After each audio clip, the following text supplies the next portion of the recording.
Hi all welcome to football arena. Brazilian ദേശീയ ടീമിന്റെ പുതിയ പരിശീലകനായിക്കൊണ്ട് കാർലോ ആഞ്ചലോട്ടി എത്തിയിട്ടുണ്ട്.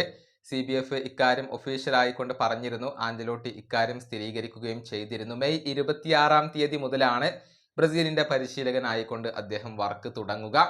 ഏതായാലും കാർലോ ആഞ്ചലോട്ടി എന്ത് മാറ്റങ്ങൾ ബ്രസീൽ ടീമിൽ കൊണ്ടുവരും എന്നറിയാനുള്ള കാത്തിരിപ്പിലാണ് ഇപ്പോൾ ഫുട്ബോൾ ആരാധകർ ഉള്ളത്.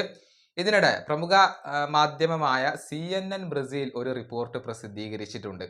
അതായത് ബ്രസീലിയൻ ലെജൻഡായ കക്കയെ ബ്രസീൽ ടീമിലേക്ക് കൊണ്ടുവരാൻ ഇപ്പോൾ കാർലോ ആഞ്ചലോട്ടി താല്പര്യപ്പെടുന്നു എന്നാണ് അറിയാൻ സാധിക്കുന്നത്. അതായത് കോച്ചിങ് സ്റ്റാഫിലേക്ക് കക്കയെ ആഡ് ചെയ്യാൻ കാർലോ ആഞ്ചലോട്ടിക്ക് താല്പര്യമുണ്ട് എന്നുള്ളത് മാത്രമല്ല, ഇതിനോടകം തന്നെ കക്കയുമായി ഇതേക്കുറിച്ച് സംസാരിച്ചു എന്നാണ് CNN ബ്രസീൽ ഇപ്പോൾ റിപ്പോർട്ട് ചെയ്തിട്ടുള്ളത്.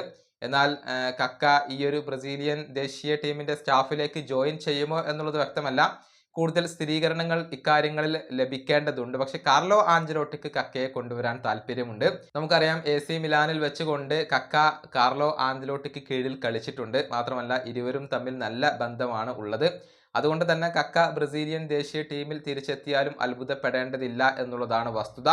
നേരത്തെ പൗളിഞ്ഞോയെ കൊണ്ടുവരാൻ കാർലോ ആഞ്ചലോട്ടി താല്പര്യപ്പെടുന്നു എന്ന റിപ്പോർട്ടുകൾ ഉണ്ടായിരുന്നു. ബ്രസീലിൽ നിന്നും കൂടുതൽ സ്റ്റാഫുകളെ തൻ്റെ ആ ഒരു കോച്ചിങ് സ്റ്റാഫിലേക്ക് ആഡ് ചെയ്യാൻ തന്നെയാണ് കാർലോ ആഞ്ചലോട്ടിയുടെ തീരുമാനം. ഏതായാലും റയലിനോടൊപ്പമുള്ള ജോലി അവസാനിപ്പിച്ചതിന് ശേഷമായിരിക്കും ഇക്കാര്യത്തിലൊക്കെ കാർലോ ആഞ്ചലോട്ടി ഒരു ഫൈനൽ ഡിസിഷൻ എടുക്കുക. ഈ വീഡിയോ അവസാനിപ്പിക്കുന്നു. അടുത്തൊരു കൊണ്ടും കാണാം.